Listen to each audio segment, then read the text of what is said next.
Good morning. I'm Reverend Kathy. Welcome to Unity North Spiritual Center here in Coon Rapids, Minnesota.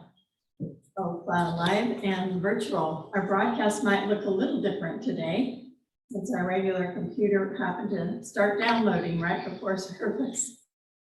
So anyway, we have a great technical crew with us this morning, Martha and Nancy, and they made an alternate arrangement. So we're grateful to have them. Let's give them a hand for being with us today. And we're grateful also for Noel, who is our worship assistant, and Rich Miller, who is our musician today. So Unity North is an inclusive community. We welcome and accept all people, whoever you are, wherever you are on your spiritual path. You're welcome at Unity, and we're glad you're with us today. We're also part of a greater worldwide Unity movement. We're the publishers of the Daily Word magazine, and we've been holding 132 years of prayer vigil through Silent Unity, the prayer ministry of the Unity movement. So prayer is the foundation, the heart and soul of Unity.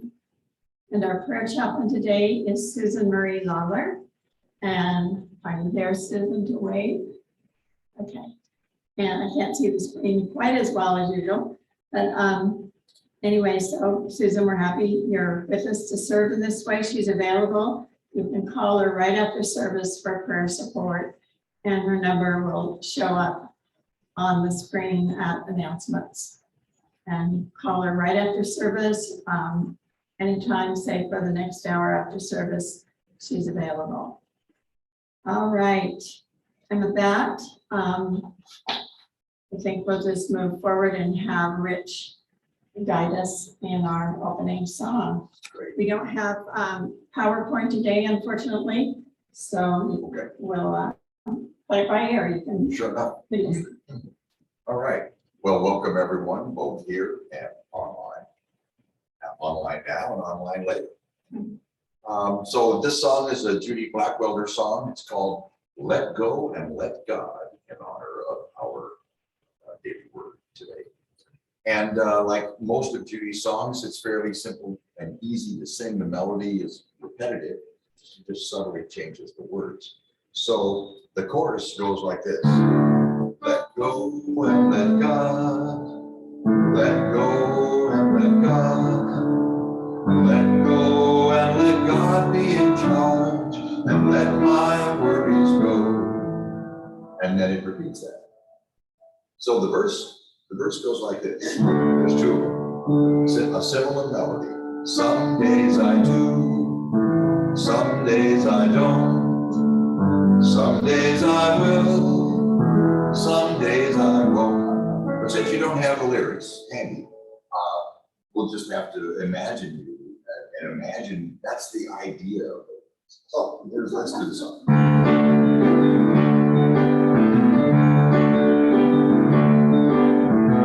Some days I do, some days I don't, some days I will, some days I won't, some days I sing, some days I float, some days I get real smart and live by this quote. Chorus, let go and let God, let go and let God, let go and let God be in charge, and let my worries go. Let go and let God, let go and let God, let go and let God be in charge, and let my worries go. All right. We're going to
Very good. Thanks, Rich, you're hot today. This is the time in service when we greet one another, so please take a minute and wave to each other.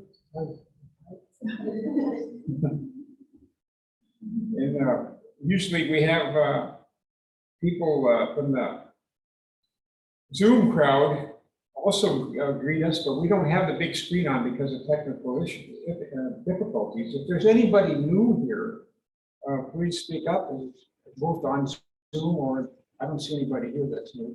If anybody on Zoom is new, you could probably wave. I think I can see you. I'm looking at the screen, small screen. Okay. How about people out of state? I see some people from out of state joining us. Hi, Candy. Candy's always ready to greet. Glad you're with us today. Now we will take a moment for prayer requests. Rather than say them aloud for all to hear, we invite you to speak a name or request silently or aloud in the privacy of your home.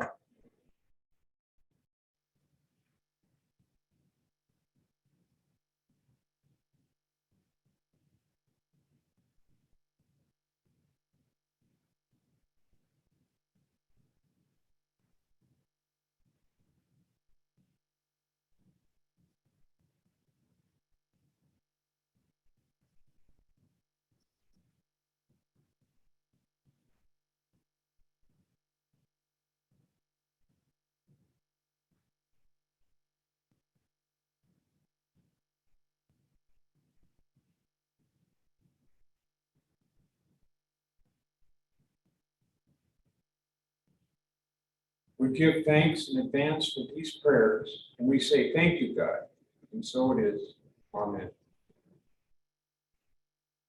Now stay centered for the daily word. I bless myself and I let go and let God. Let go and let God is the daily word for today. If I find myself ruminating over a concern or a weighty decision, I release its grip on my attention by letting go and letting God. When I let go, I am placing my trust in divine mind, the source of infinite potential. I believe there are solutions and remedies of which my limited human mind simply cannot conceive. When I let God, I'm trusting the grace of God will bless my life in the most wondrous and even surprising ways. Letting go and letting God is how I live my faith. I surrender to spiritual truth, the presence and power of God, and believe the best outcome is going to be much better than anything I can imagine. I affirm, I let go and let God and relax into knowing I am deeply loved and abundantly blessed. John chapter 14, verse 1.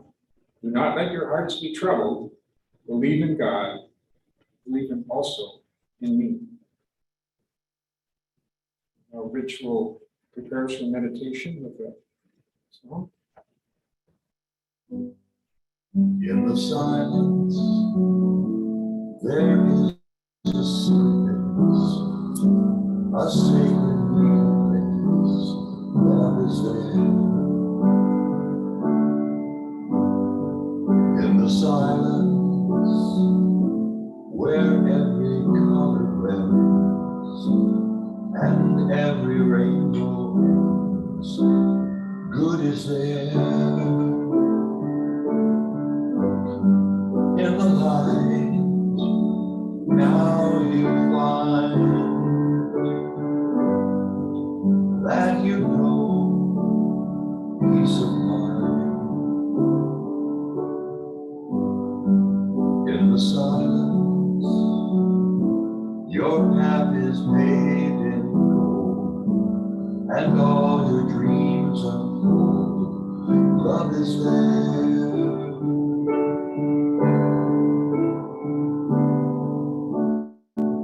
Peace is there.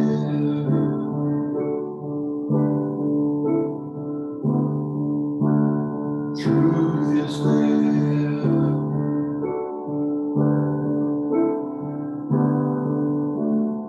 God is there.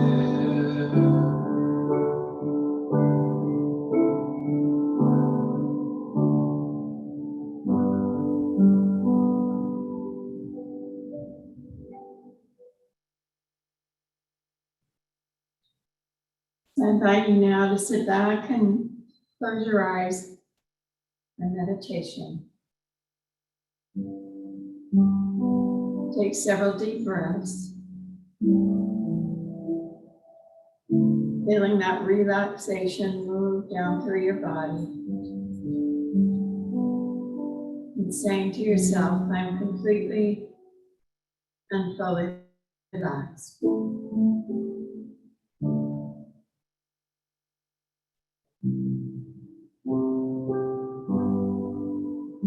The sun peeks over the horizon, flooding the new day with light. Light dissolves darkness in my consciousness in a similar way.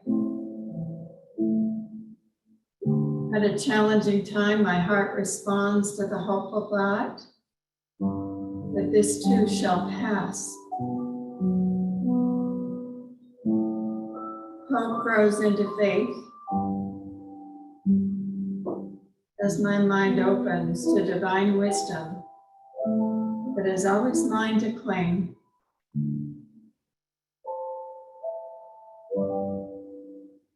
Guided by the dawning light of truth, my perspective expands.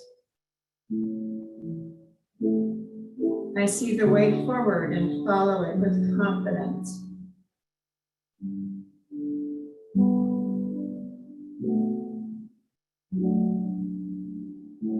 As surely as each new day brings a sunrise, I am assured that the light of truth will dissolve the darkness of any obstacle I may face.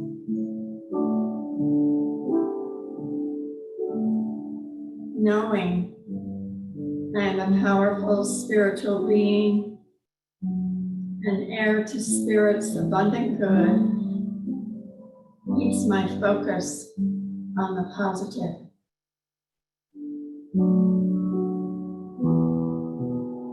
When I remember the light of truth is always present for me, I am not disturbed by anything that is happening in or around me.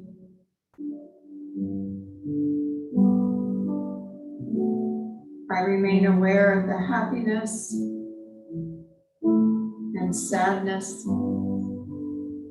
the triumph and turmoil that comprise the human experience. I do not deny the existence of life's more unpleasant realities, but I do commit my focus to what is in my power to change, namely my thoughts and feelings.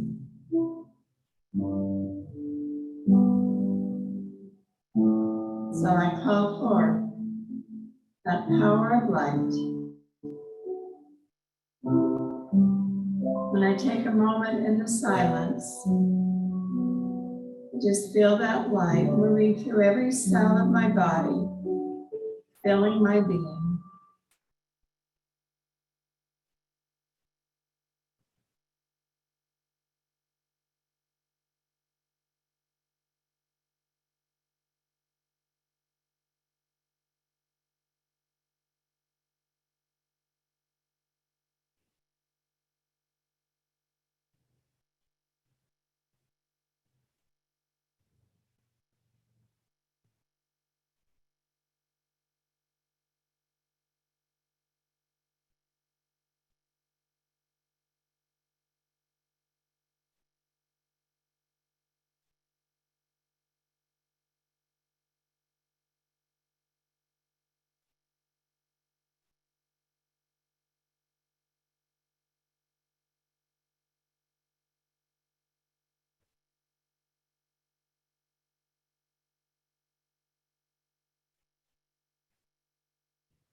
John 1:5 says, the light shines in the darkness, and the darkness did not overcome The light of truth fills me with positive focus. God's grace shines freely upon me and illumines my life. And I radiate love and kindness wherever I go. Thank you, loving Spirit. And so it is. Amen.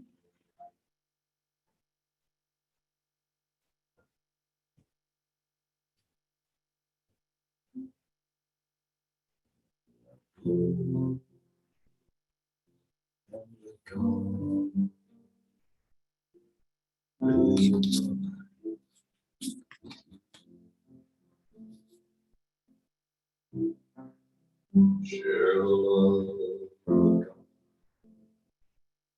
in each day.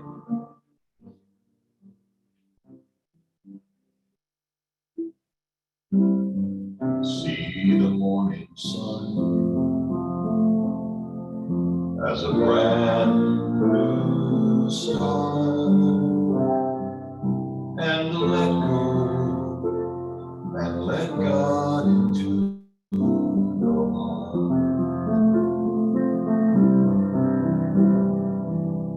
The love that you share comes right back to you when you're feeling sad.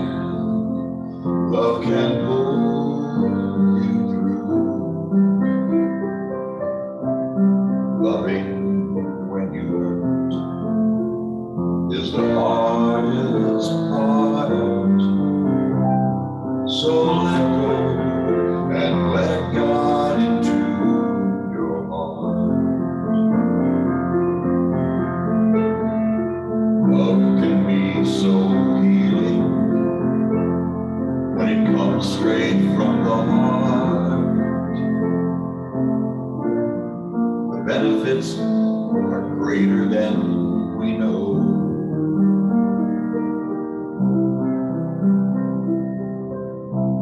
Limitless in power, a gift direct from God. The secret is with an open heart to let love freely flow and give thanks for all things God has given you. Act as if your dreams will soon all come true. Seeing love in all is a special art. So let go and let God into your heart. Let go and then let go and let God. Let go and let God. Let go and let God into your heart.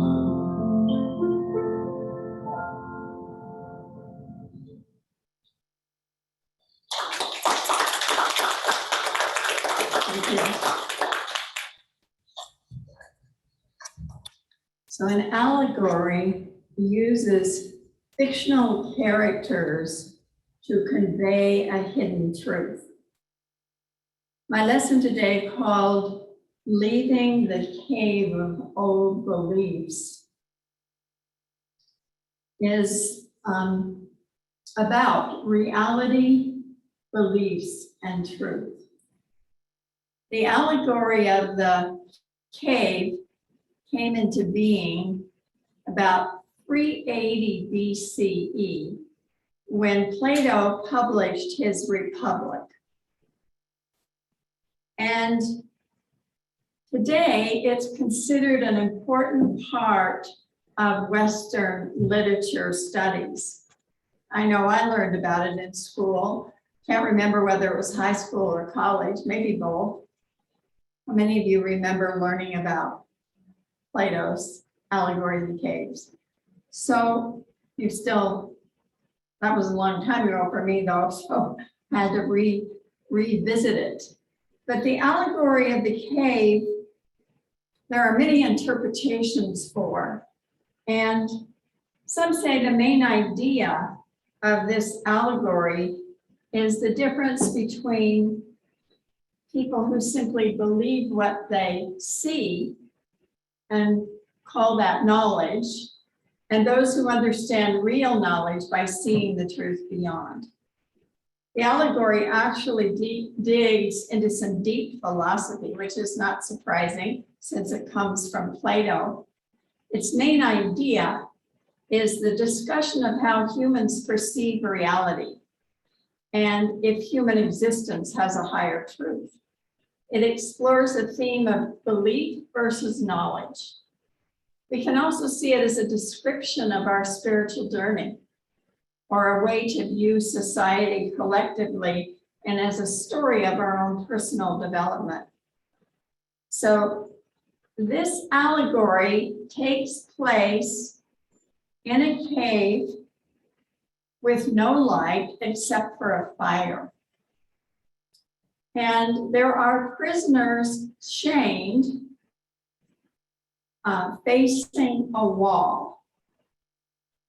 And there's shadows on the wall from the fire behind.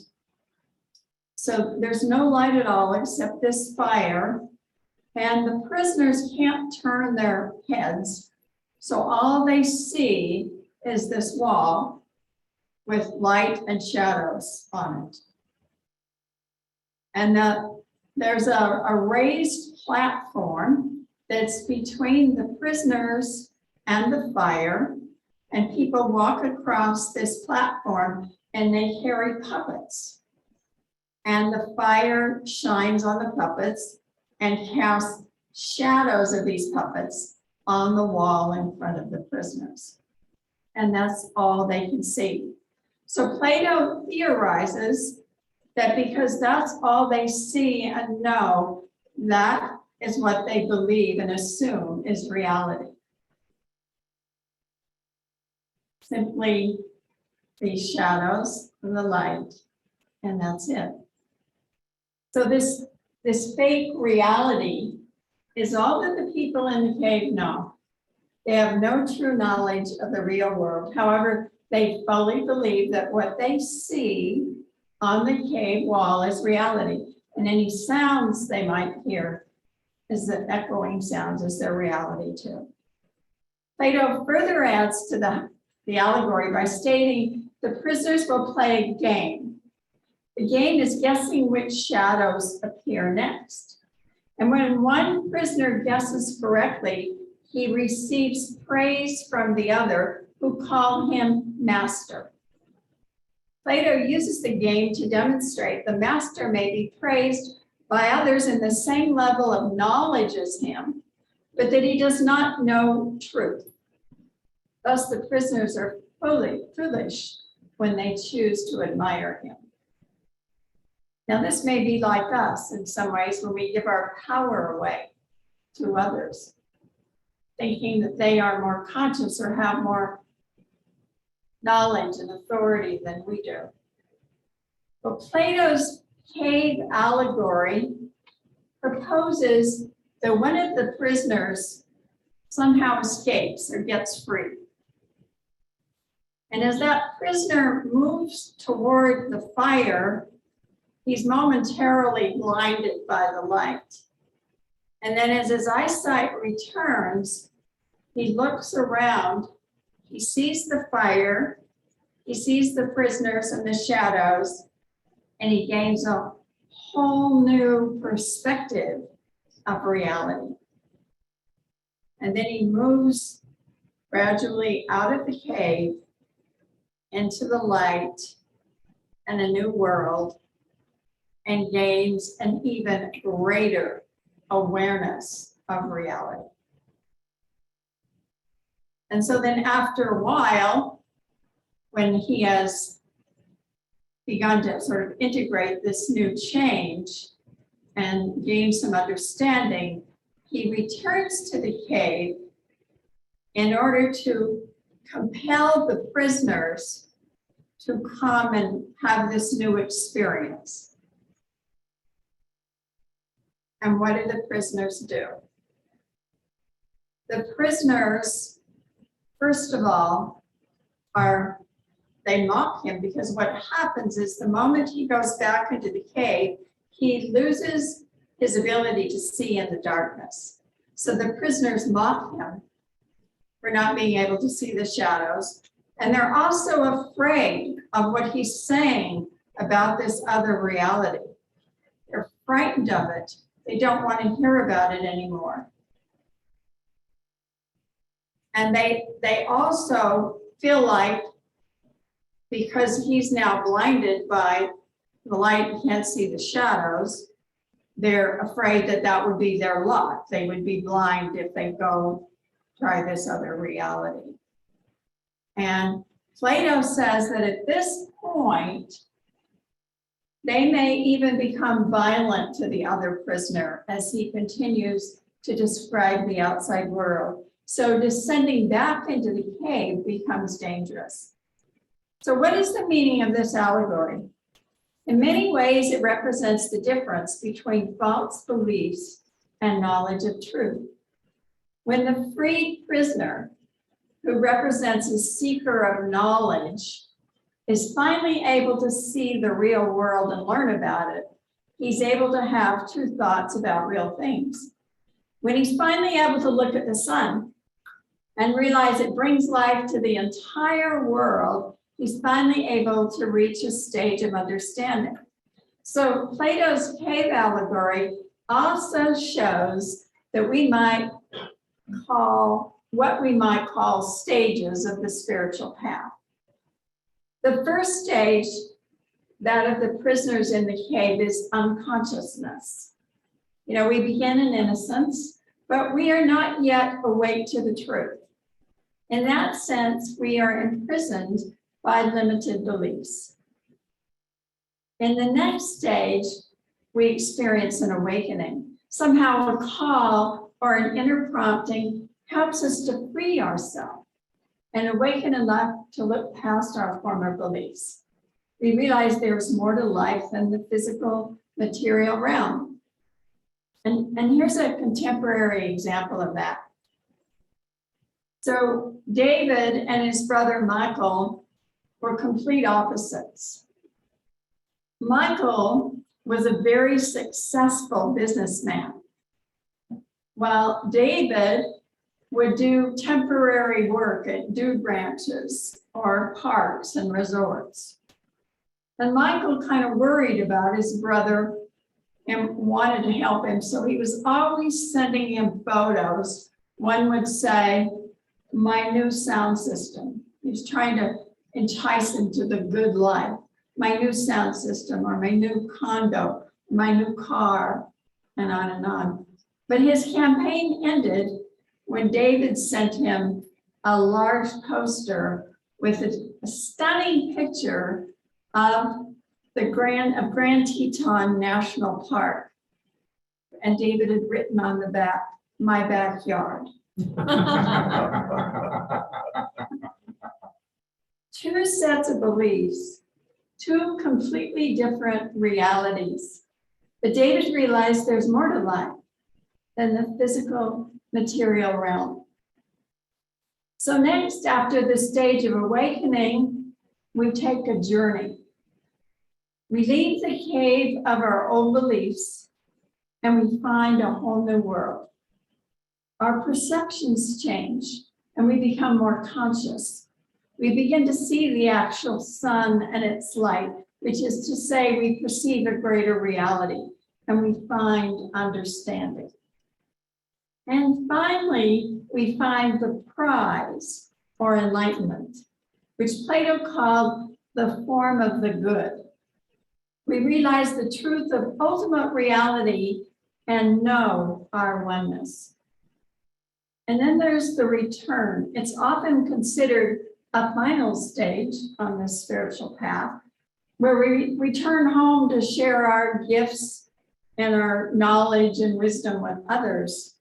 And that may be helpful with some, Plato tells us that the return to the cave to help the other prisoners is important, but cannot be permanent once the learner has had experience in the real world.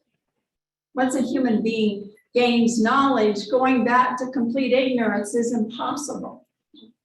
Plato even describes it as sometimes dangerous. So we see that today in light of the political climate in our world, for example. Some would prefer to stay in the cave of false beliefs and illusion. Some will even do battle, trying to preserve their false view of reality. It can also sometimes be useless, trying to change the point of view of another who is not yet ready to be liberated from the realm of shadows. So we have to determine the best ways to use our energy. And how does this story apply to each one of us more personally in our daily lives?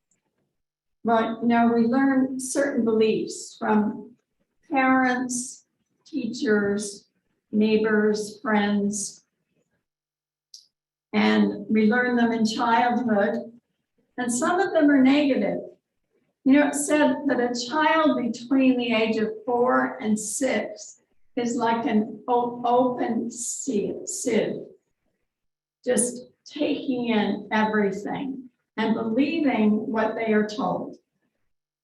And so we know that we were told some really important, good information, and we were also told some things that were negative and not true.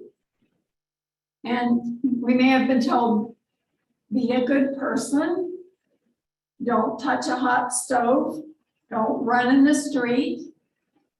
And some beliefs have been handed down for generations, like, I'll never have enough money, or I'm not good at what I do, or I don't deserve love, I'm worthless, I'm incompetent, I can't trust others, and so forth.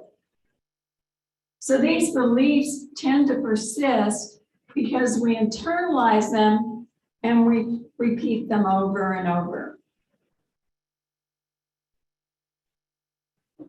So one woman was constantly told by a very well-meaning mother, watch out, be careful, don't do this, don't do that.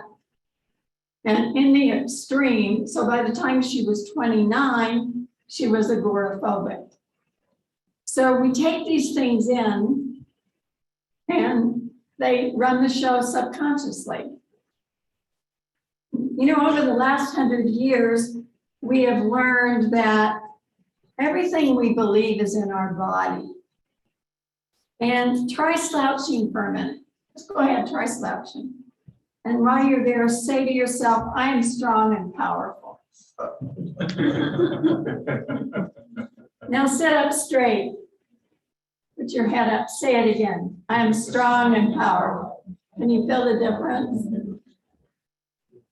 Our beliefs affect us on a cellular level.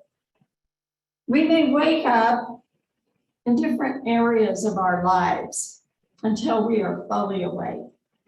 And part of that awakening, leaving the cave of old beliefs, is discovering what our negative core beliefs are.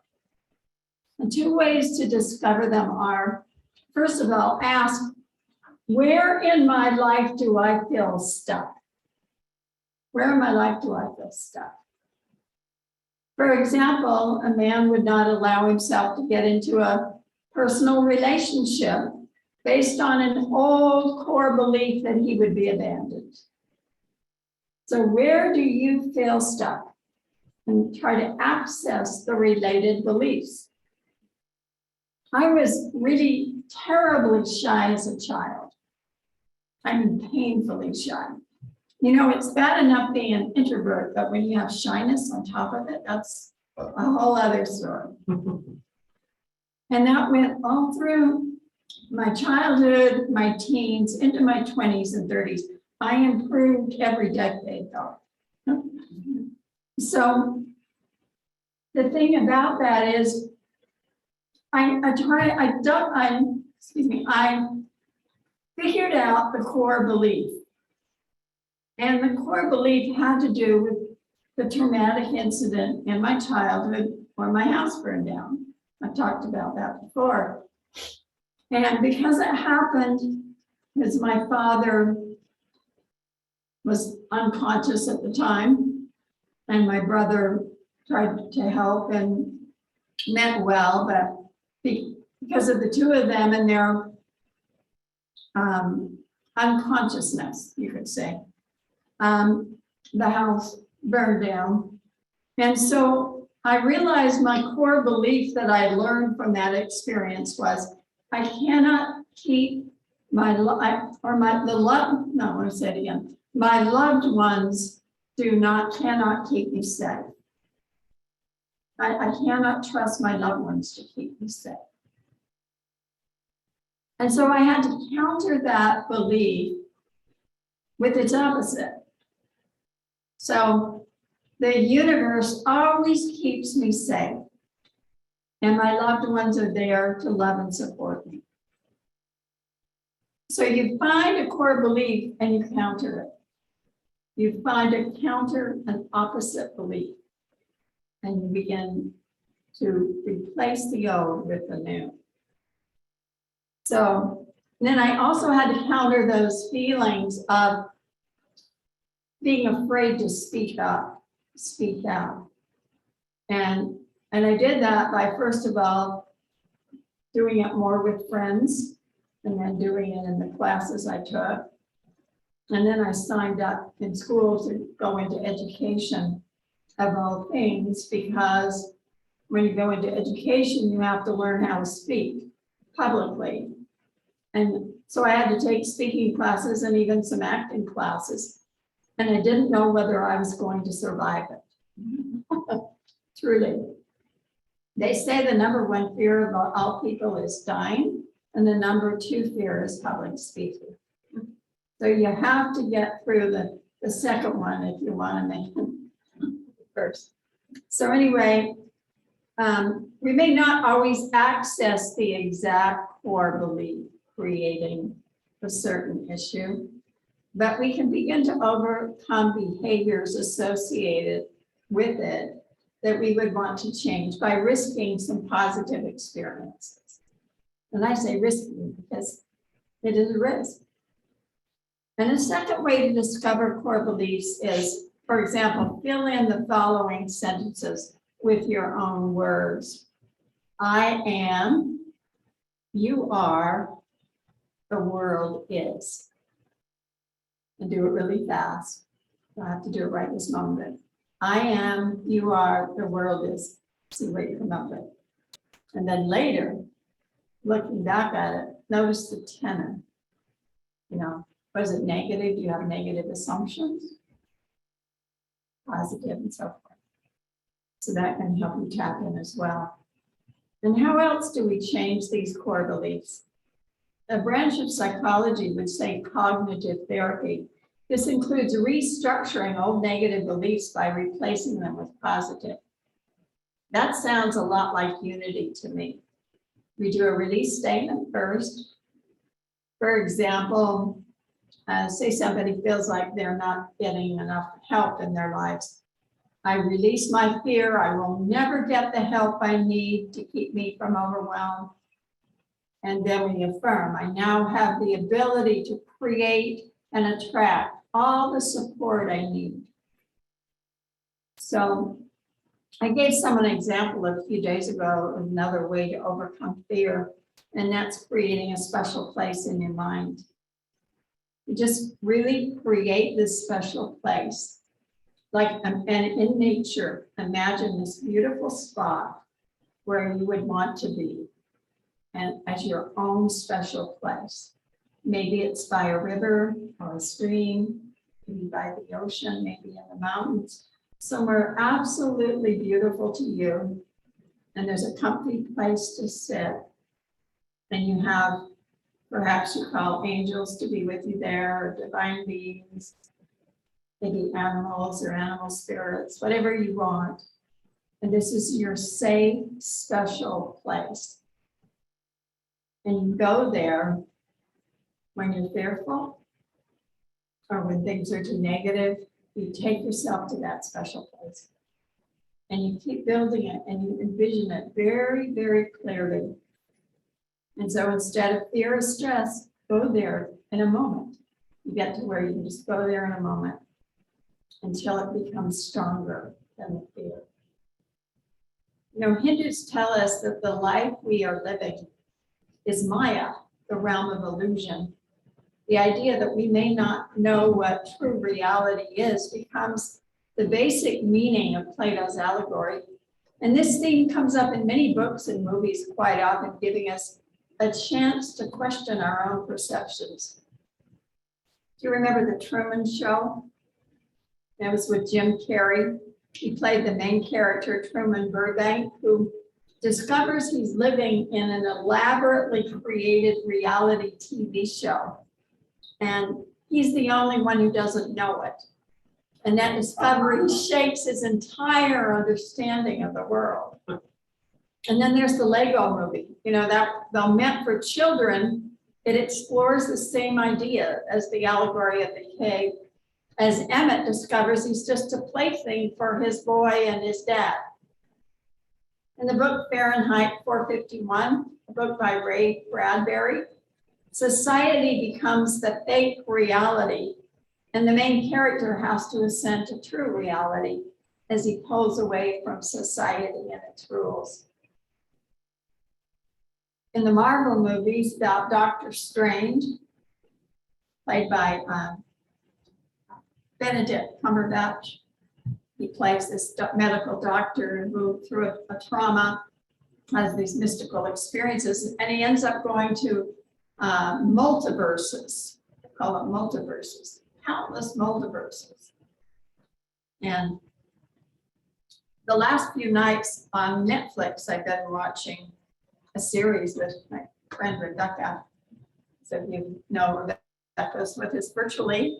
And when she moved here, she's a longtime friend. She moved here and landed right across the hall from me. So now and then we'll watch a series together. So I had seen this one called Messiah. Anybody seen Messiah? Okay.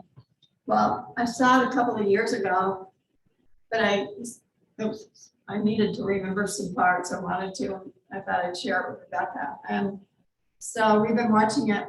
And what it is, there's a Middle Eastern man who shows up and creates these amazing miracles.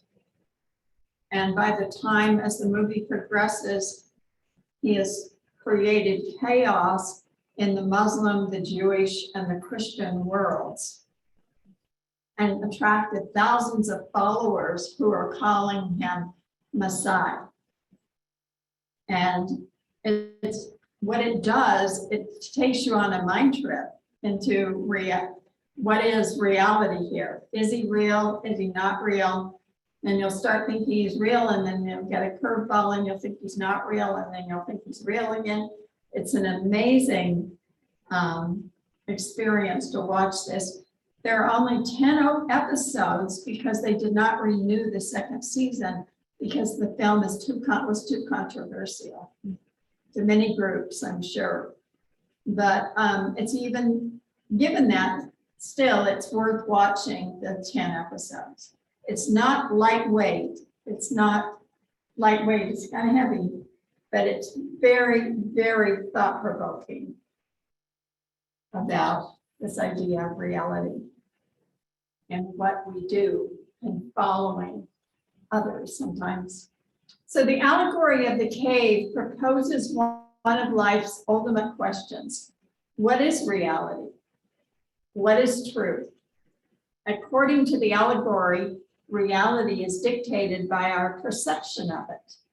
And as we gain knowledge through education and experience and greater awakening, our perception changes.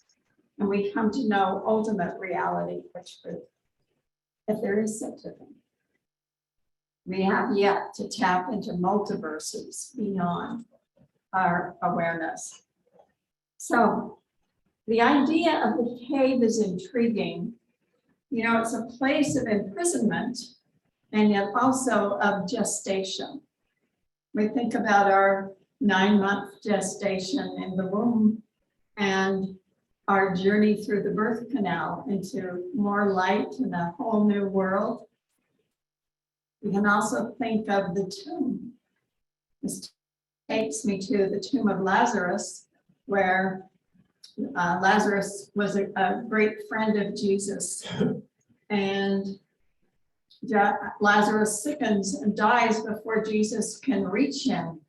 And so the sisters of Lazarus, Mary and Martha, urge Jesus to please save him, bring him back from the dead. And so Jesus does. And he does it with a great command. Scripture reads, and Jesus lifted up his eyes and said, Father, I thank you that you have heard me. I know that you hear me always, but I have said this on account of the people standing by, that they may believe that you sent me. When he had said this, he cried with a loud voice, Lazarus, come out. And Lazarus was called from the tomb, and he emerged into a new beginning, a new life. And this reminds us of another tomb from which Jesus also was resurrected. Like so much of life, we grow in the darkness and we're born into greater light, and on it continues. The Sunday school teacher tells of her experience. She said, I asked one little girl of 5, do you know what Easter is? Oh, yes, she replied. Easter is when Jesus died, and they put him in a tomb with a big rock, and then 3 days later, they rolled back the rock, and Jesus walked out, and he didn't see his shadow, which meant the Holy Land would have 6 more weeks of winter.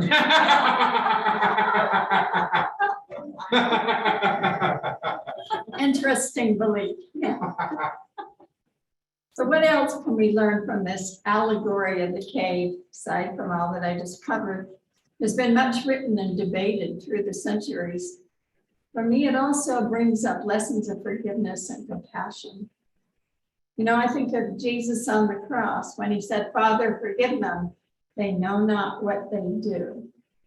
And they know not what they do is the operative statement there, because that implies they are unconscious.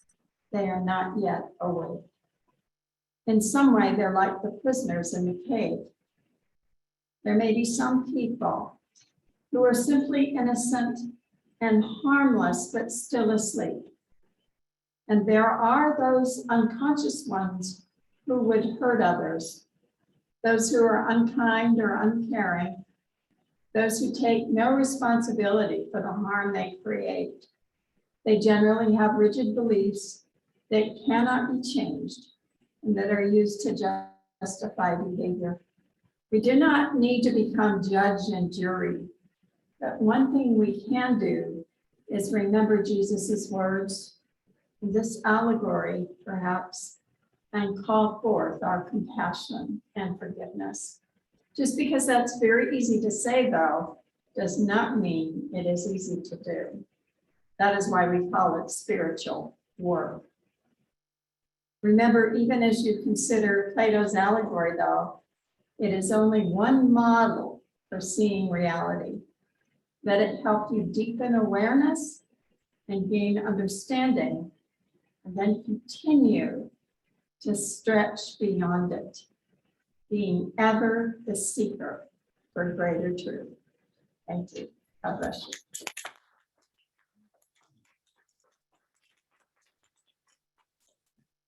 Thank you, Kathy.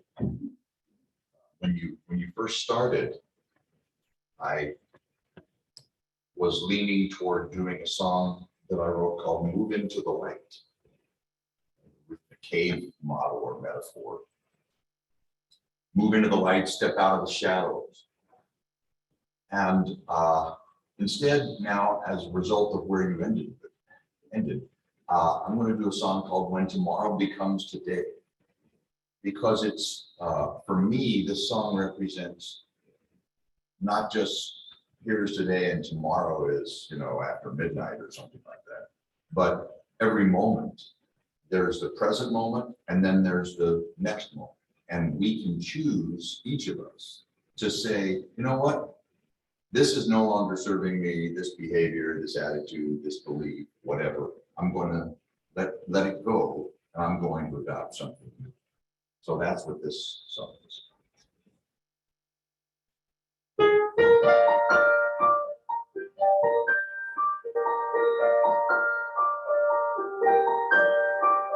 I found out I could change my life.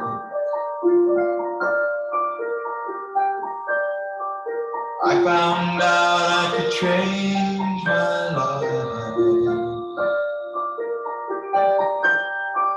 I found out I could change my life. I could be different than before. I found a purpose to my life is to grow and be more and more and more. And now I wonder, who am I growing into? What will I do and say? What will I keep and what will I drop when tomorrow becomes today?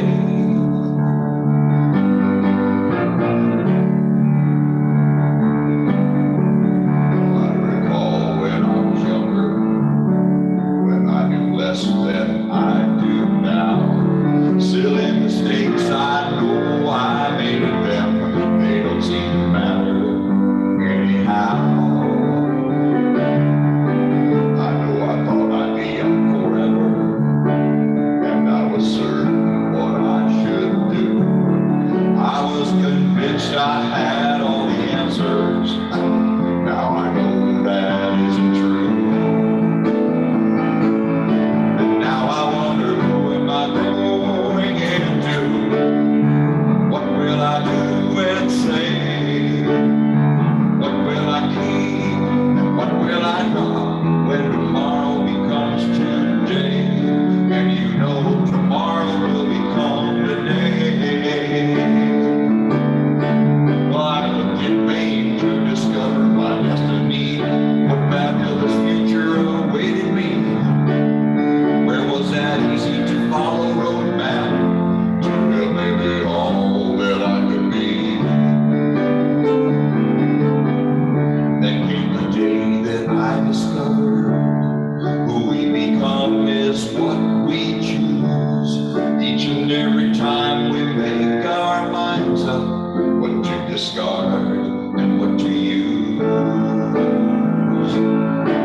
Thank you, Rich. It was a good song to accompany that powerful message from Reverend Kathy today.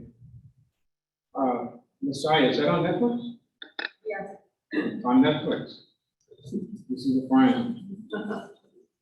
Now is the time in our service when we bless our offerings.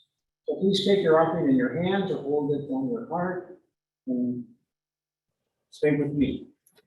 Divine love flowing through me blesses and multiplies all that I am, all that I have, all that I give, and all that I receive. And I am grateful.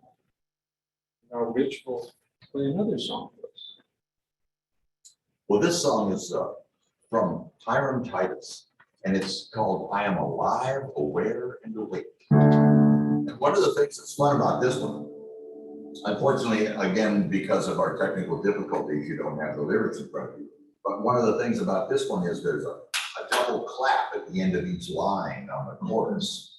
And the chorus also repeats itself, so it repeats itself. So we get to have fun with that. So the chorus goes like this. I am alive, aware, and awake. I am alive, aware, and awake. And then it goes, joyous and enthusiastic for life. And then it repeats that, right? Okay. And then the verse only happens once, and you'll see what that's like. All right.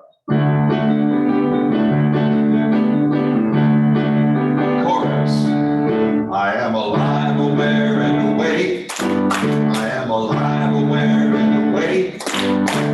Joyous and enthusiastic for life.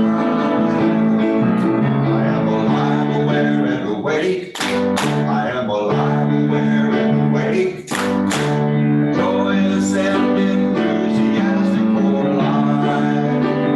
For I see each morning as a new beginning. I greet each day as an opportunity to share. I'm breathing deeply and I feel connected to all the love God's sending everywhere. Chorus. I am alive, aware, and awake. I am alive, aware, and awake. Got it, joyous and enthusiastic for life. I am alive, aware, and awake. I am alive, aware, and awake. Joyous and enthusiastic for life. And then we repeat that last line. Joyous and enthusiastic. Joyous and enthusiastic. Joyous and enthusiastic for life.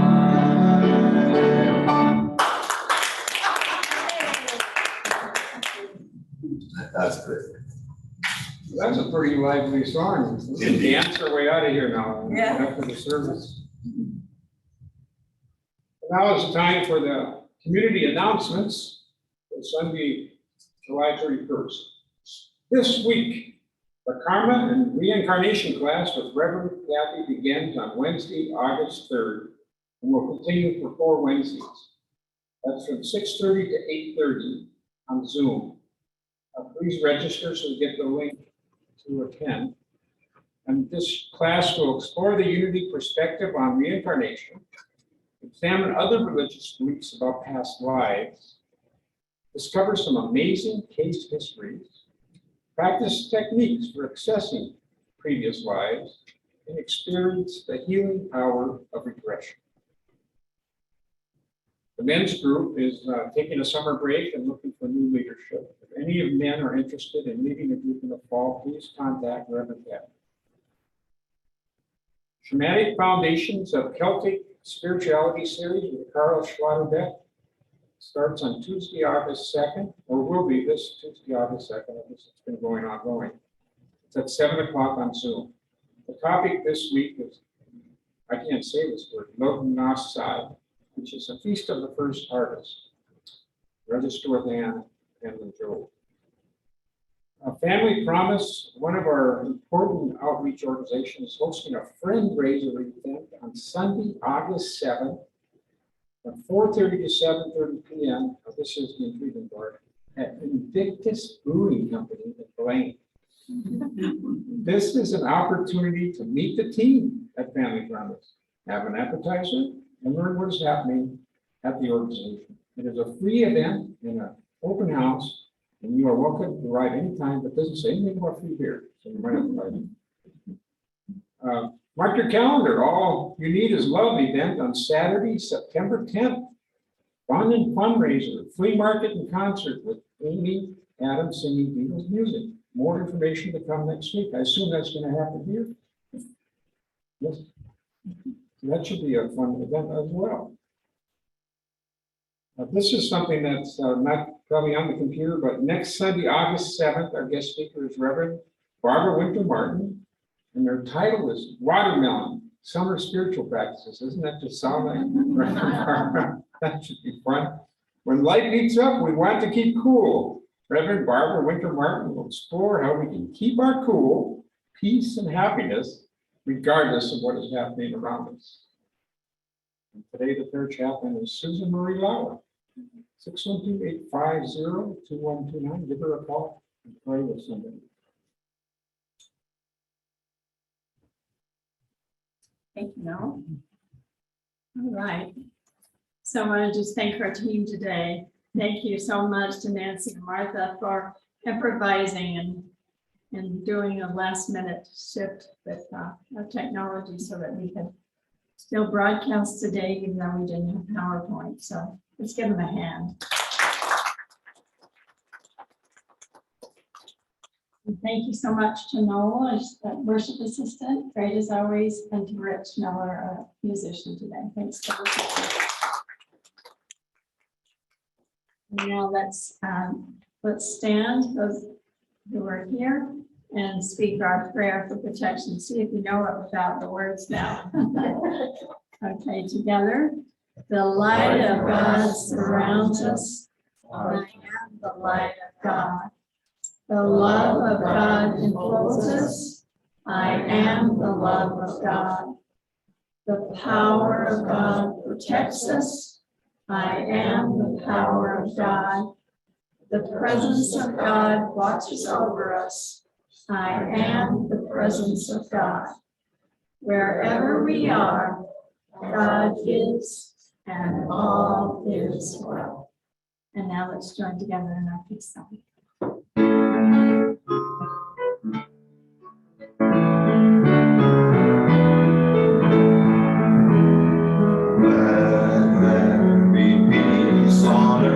And let it begin with me. Let there be peace on earth, the peace that was meant to be. With God as our creator, and we all are we. Let us walk with each other in perfect harmony. Let peace begin with me. Let this be the moment now. With every step I take, let this be my joyous vow. To take each moment and live each moment in peace eternally. Let there be peace on earth.